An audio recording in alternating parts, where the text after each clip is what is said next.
Ha. Kardeş yangın yönetim aracını buluyor. Söyleyin merkezi arayın. Evet. Tamam.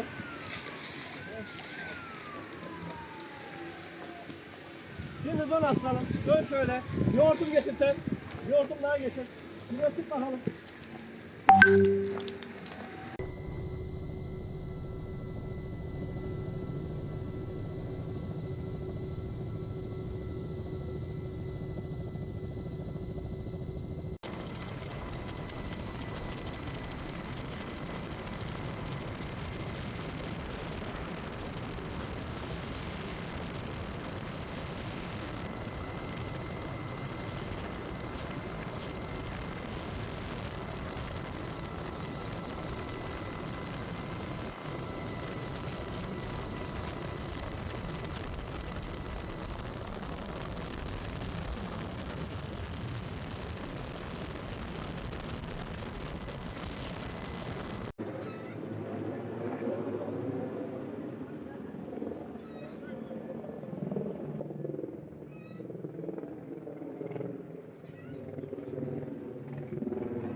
Ha.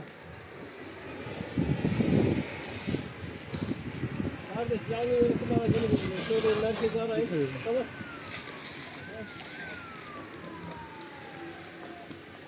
Şimdi dön aslanım. Dön şöyle. Yoğurtum getirsen. Yoğurtum daha getir. Biraz sık bakalım.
Ha.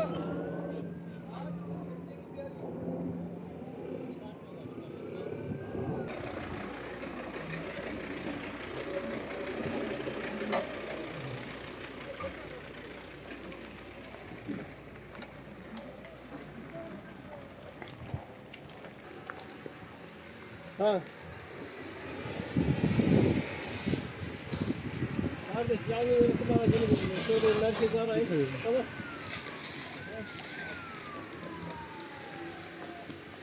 Şimdi dön aslanım. Dön şöyle. Yoğurtum getirsen. Yoğurtum daha getir. Biraz sık bakalım. Dear creators YouTube shopping के साथ कमाओ एक्स्ट्रा सिर्फ 500 सब से टैगिंग शुरू करो। कारण और उसका निवारण दोनों करने पड़ेंगे। कल जो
Ha.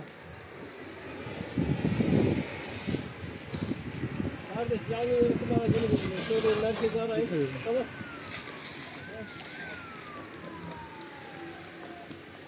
Şimdi dön aslanım. Dön şöyle. Yoğurtum getirsen. Yoğurtum daha getir. Biraz sık bakalım.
Ha.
Hadi canlı yönetim aracını buldum. Söyleyin merkezi arayın.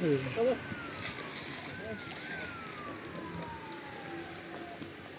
Şimdi dön aslanım. Dön şöyle. Yoğurtum getirsen. Yoğurtum daha getir. Biraz sık bakalım.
Ha.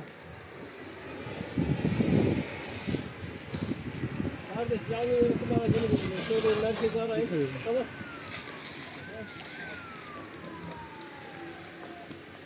Şimdi dön aslanım. Dön şöyle.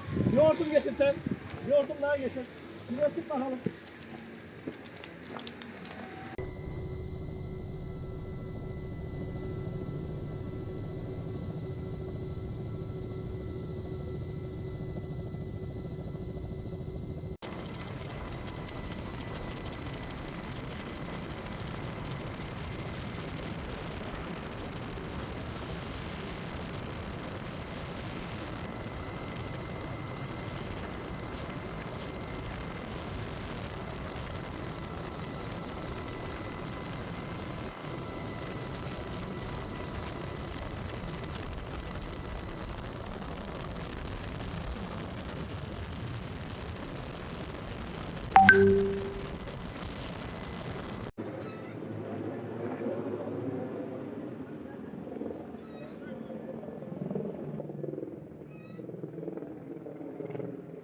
You just ordered from Myntra. Congrats!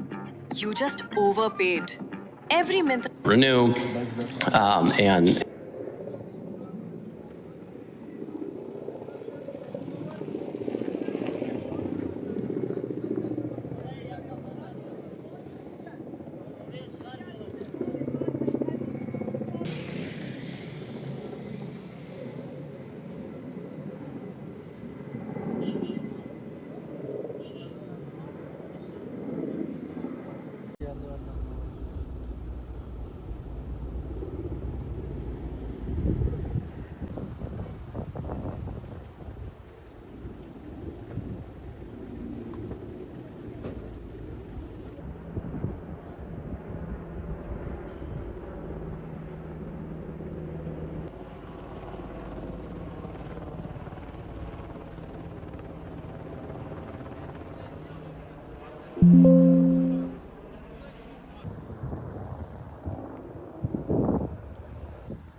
work the Trump administration has done to bring them into compliance, at least on a temporary basis.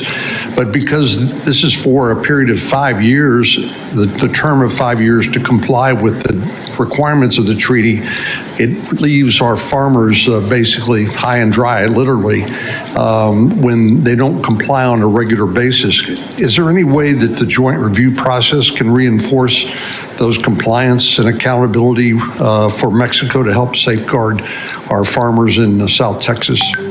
well, I guess what I would say, first of all, this is largely a State Department jurisdiction issue because of the treaty, and USDA, helps, and we monitor it because people have expressed interest.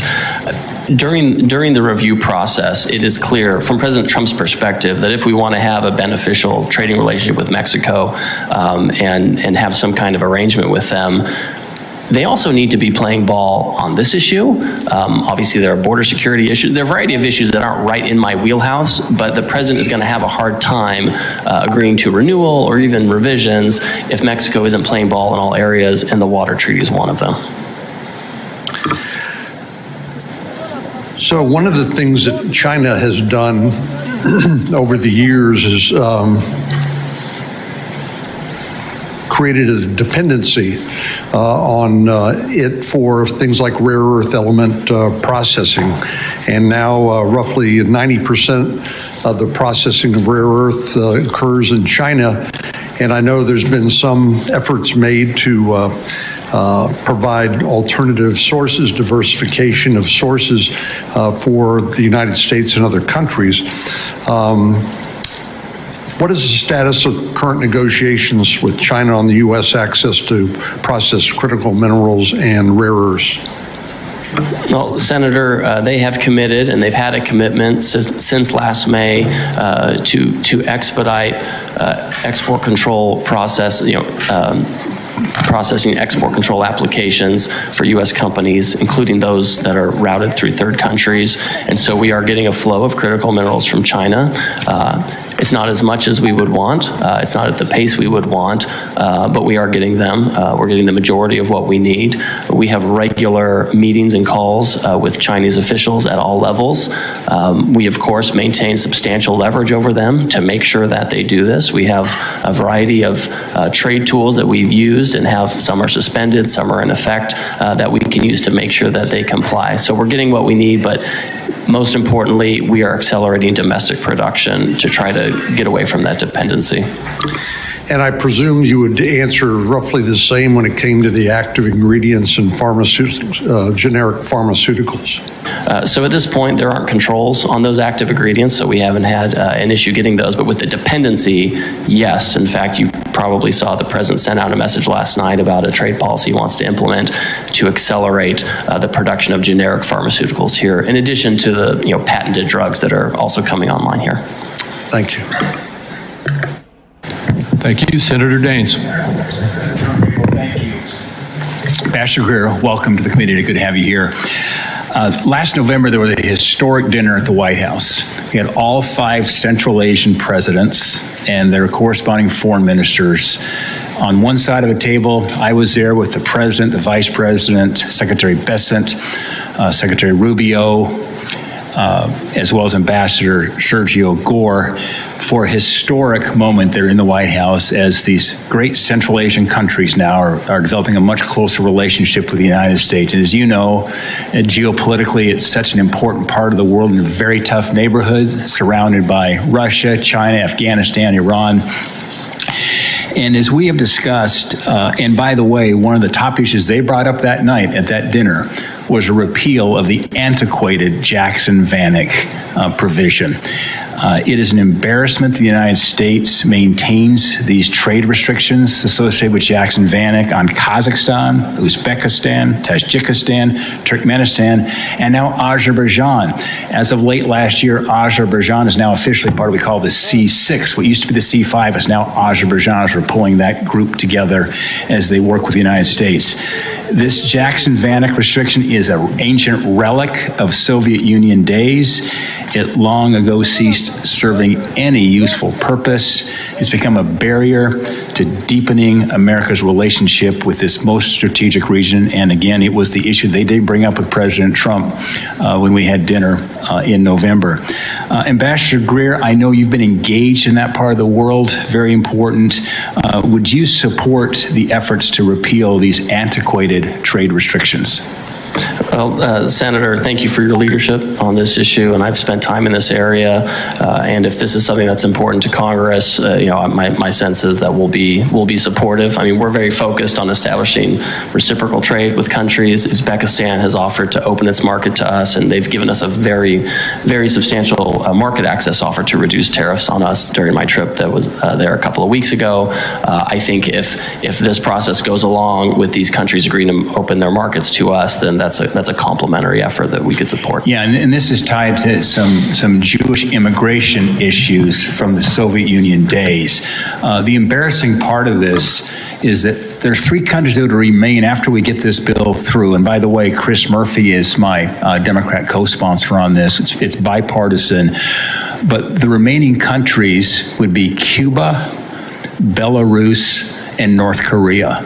And this is the embarrassing part of the Jackson-Vanik provisions. We have these countries that are working closely with us now in Central Asia and South Caucasus, and yet they're in this same list as North Korea, Cuba, and Belarus. So we hope we can get this done before the end of the year, and I appreciate your support on that. I know Secretary Rubio supports this in the administration as well. You recently traveled to Central Asia and conducted negotiations with some of our friends in that region. Could you talk a little bit about the progress that your team has made in Kazakhstan and Uzbekistan? Yes, and I'll talk about Uzbekistan first because I've interacted with that country the most. I just got back from a visit there. I met with their president and his staff. These are serious people who are changing their economy. It's much more Western oriented.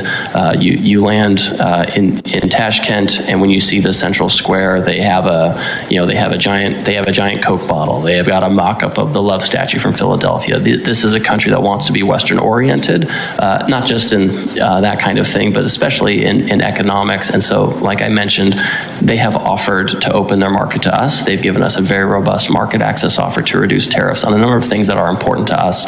This is a country of 40 million people, which I think sometimes people forget or don't realize. So it's a real market. They're hungry for American goods, so it's a real opportunity. Kazakhstan in the area is an interesting partner, especially because they have a lot of the critical minerals that we seek. As you mentioned, it's a rough neighborhood, so I don't think we want to shift dependency from one place to Kazakhstan, but we do want to diversify, and so various parts of the administration have been working with Kazakhstan to explore critical mineral opportunities in that country. Yeah, and they share the largest border with Russia of any country to their north, and of course China to their east, and Iran to the south in terms of overall in Central Asia. So thank you for your work in that area. I do believe, as Zbigniew Brzezinski once said, who was Jimmy Carter's national security advisor and was offered to be the advisor for Ronald Reagan, he said that Central Asia is the wine bottle and the South Caucasus of the cork. And the great work the president has done brokering the peace deal between Armenia and Azerbaijan, stopping a 34-year hot war, has just opened that opportunity up for us. Last, I wanted to talk briefly on palladium. There's 3 chief producers of palladium in the world. It's Russia, South Africa, and Montana. The Russians are dumping palladium below prices here in the United States. It caused 700 workers in Montana lose their jobs at that mine. They're under the assault of Russian market manipulation to knock them out of business. This brazen assault on U.S. national security and hardworking Montana miners can't be allowed to stand. Ambassador Greer, would you support taking corrective action to end Russia's market manipulation and ensuring we get Montana miners back on the job to supply this critical mineral, made in Montana mineral, no less, and support this industry? I am supportive. Anywhere where there's a distorted market, we want to get those fixed. We want to make sure that our miners have a level playing field, especially for a critical mineral like palladium. Ambassador Greer, thank you. Senator Warren. Thank you, Mr. Chairman. So Donald Trump campaigned for office going out every day promising that he would lower costs for American families on day one.